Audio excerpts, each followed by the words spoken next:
Lalu antisipasi apa yang mungkin akan disiapkan oleh Sinaf untuk pertumbuhan di kuartal-kuartal berikutnya? Oke, kalau kita lihat kondisinya memang sangat menantang di tahun 2025 ya. Kondisi geopolitik yang terus memanas di Timur Tengah dan lain-lain, Ukraina dan Rusia yang belum selesai sampai dengan saat ini. Lalu di dalam negeri juga penurunan daya beli masyarakat, lalu realokasi anggaran pemerintah dan lain-lain. Ya memang ujung-ujungnya adalah perusahaan pembiayaan harus bisa beradaptasi dengan berbagai macam kondisi. Kita harus memastikan bahwa kita akan terus tumbuh dengan sehat. Sinaf sendiri mengambil langkah untuk mulai melakukan diversifikasi produk yang ada.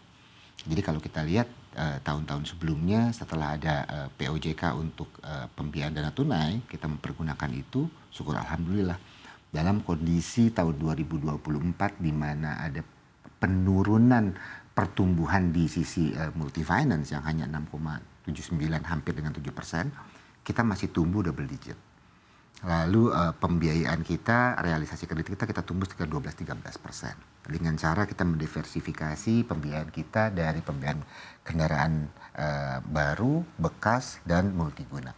Nah sekarang ini ke depan seperti apa? Bagaimana caranya Sinaf untuk beradaptasi dengan kondisi yang ada? Kita mencoba menyiasati juga untuk melihat berbagai macam produk yang sudah dikeluarkan oleh regulator.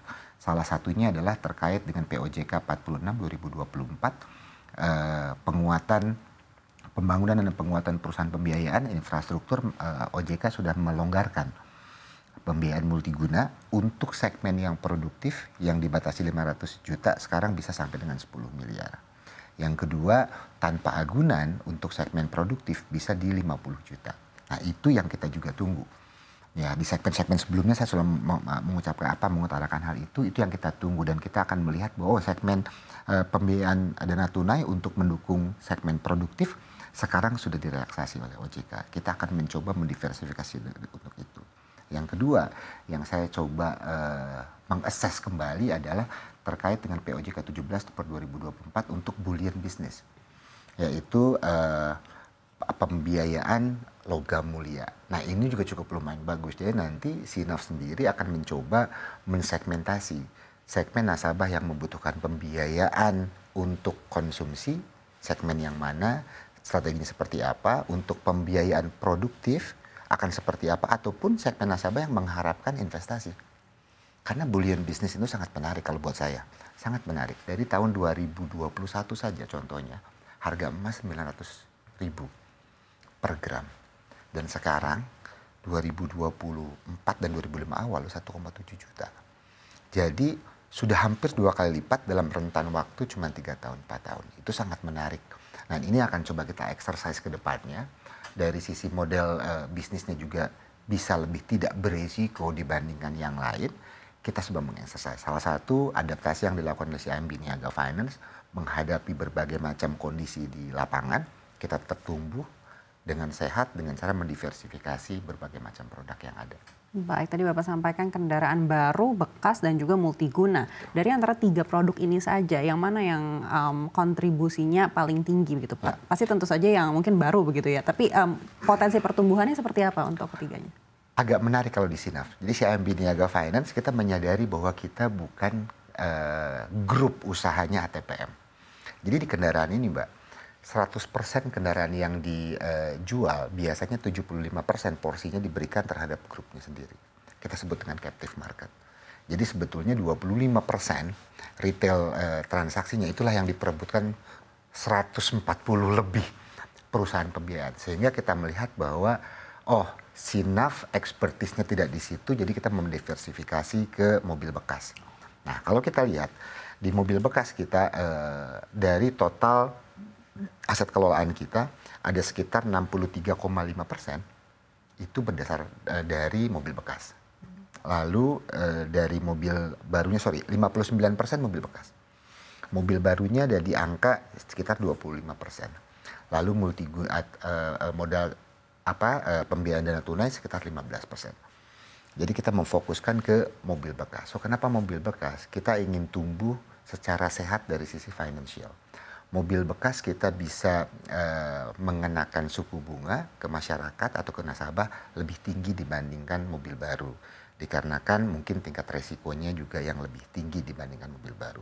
So apa yang kita lakukan adalah memperkuat komunikasi layanan dengan nasabah sehingga mobil bekas ini dengan tingkat suku bunga yang lebih tinggi, nilai non-performing financingnya kita bisa samakan dengan mobil baru sehingga marginnya lebih optimal.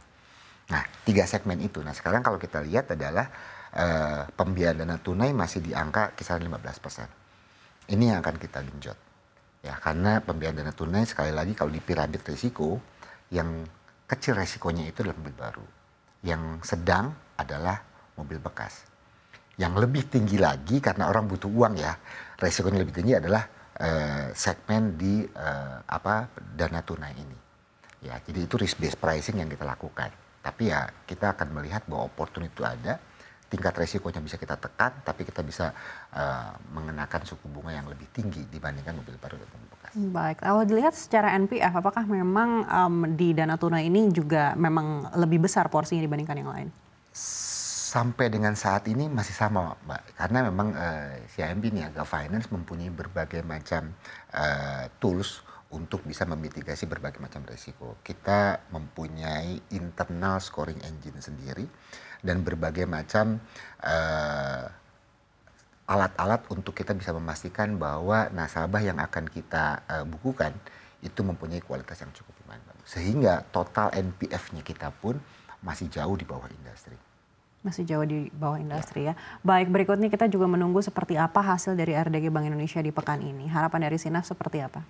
Harapan dari saya seperti apa yang saya lakukan, apa yang saya bicarakan kemarin di CNBC, saya masih yakin bahwa akan terkoreksi turun lagi di tahun 2025 ini. Bahkan masih ada 2 kali kalau menurut saya. Karena apa? Karena kalau kita lihat realokasi anggaran sekarang sudah dilakukan dan untuk menunjang pembangunan Indonesia menurut saya memang swasta harus masuk. Dan salah satunya adalah perusahaan pembiayaan itu untuk bisa membantu mencapai pertumbuhan ekonomi yang diharapkan.